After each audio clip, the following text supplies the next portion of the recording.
TheBadgerBeat.com. Rob Hernandez alongside the Wisconsin State Journal's Tom Oates as we hand out Oates' grades from the Badgers' 34-31 overtime win against Auburn in the 2015 Outback Bowl. And Oates, we start first with the offense. A B grade, a lot of Melvin Gordon, not a lot else, but enough to get the job done. 400 yards rushing, you can't overlook that. The passing game certainly wasn't very good. Joel Stave had 3 interceptions, one of which was not his fault, I didn't think. But by and large, I thought their offense in some ways dominated the second half of the game by running the ball. Between Melvin Gordon and Corey Clement, they kept Auburn's offense, high-octane offense, off the field, and they matched Auburn score for score. So you have to give a lot of credit there. And I think you also have to give a lot of credit to Joel Stave, who made some clutch throws late in the fourth quarter and in the overtime. Yeah, certainly wasn't his overall body work not great, but got the job done when he needed to. And as you said, a lot of Corey Clement and a lot of Melvin Gordon in this ball game today. Defensively, also a B. Again, they got the job done when they needed to. There were some times when they got caught in some coverage issues, but all in all, they managed to, again, match a very powerful Auburn team. Yeah, Auburn's defense is a little suspect, but the offense is very good. They throw. They do a lot of things. Now, they gave up one deep ball, right. The kind of thing that had plagued them, but really that was the only time they got beat over the top all day. They got off the field on third down, which I think Auburn converted only 25% of its third downs, which was their worst mark all year. So they got off the field some, had some 3-and-outs, also had a couple of drives where Auburn punched it down their throat pretty good. But, again, that's a pretty good Auburn offense. I thought the defense more than did its part in this game. The special teams grade is the lowest grade of the night, and a C+. And the punt, you can't overlook the punting game. Just woeful again.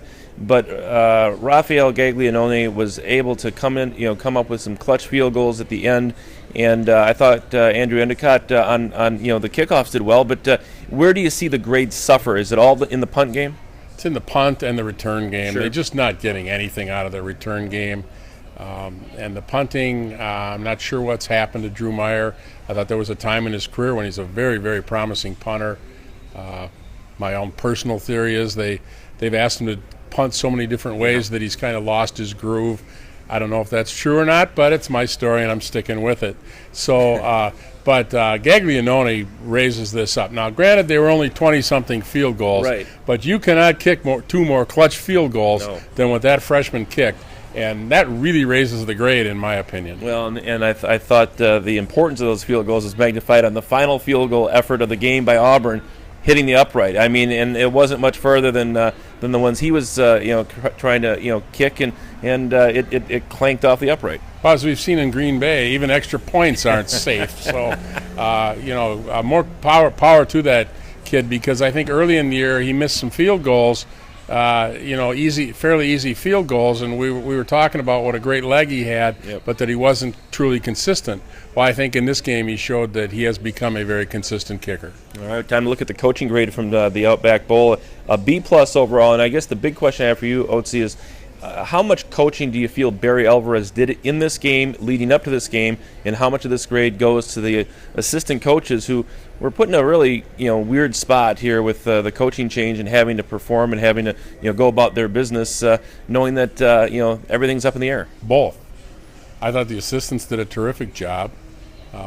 Barry Alvarez said that Andy Ludwig's game plan was to throw early, loosen Auburn up, and then run the ball down their throat. And if that was his game plan, that's exactly what they did.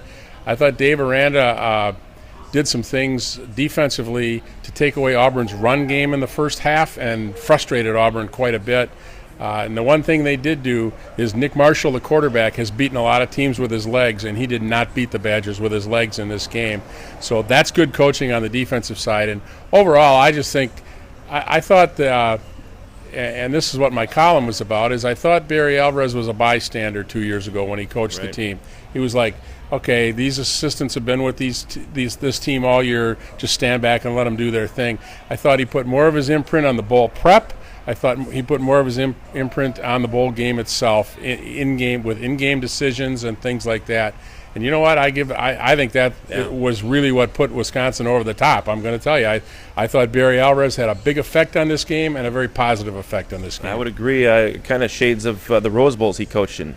The game was a lot like some of those exciting games out in Pasadena that really, I think, defined his career, and he did it again today. Well, I think he just saw that, this is not a very good passing team. This is no great news to anybody, and that what this team needs to do is get back to that old school Wisconsin style of play, and maybe it's just this team. Maybe this is where this team is headed with Paul Chryst. I don't know, but I'm saying for this game, I thought he did a terrific job of getting UW focused back on the way UW wins football games, especially against good teams from other good conferences. Now, unless Oates changes grade, the overall grade's an A-, and I think in the big picture, they needed this win to get the taste out of their mouth from Ohio State, but. Boy, to talk about a transition to a new era, you couldn't have asked for anything more today. Well, I'm going to get lots of cards and letters from people who say, well, you had a B+ here and a B here and a C there, and it doesn't average out. But you know what? The object is to win the game. And this was a big game and a big win. Yep. And in this case, the whole is greater than the sum of the parts, okay? There you go. This is a huge win for Wisconsin. I think it's a huge win for the program with a new coach coming in. They get the bowl game losing streak monkey off their back.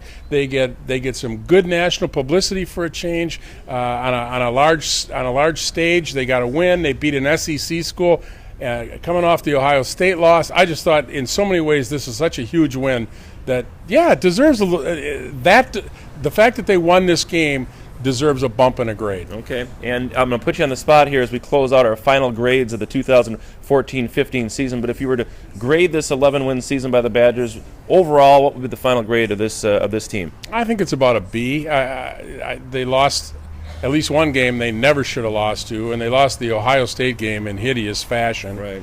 But they had some big wins. That 3-game stretch, that Nebraska, Iowa, Minnesota stretch at the end of the year, that was good football.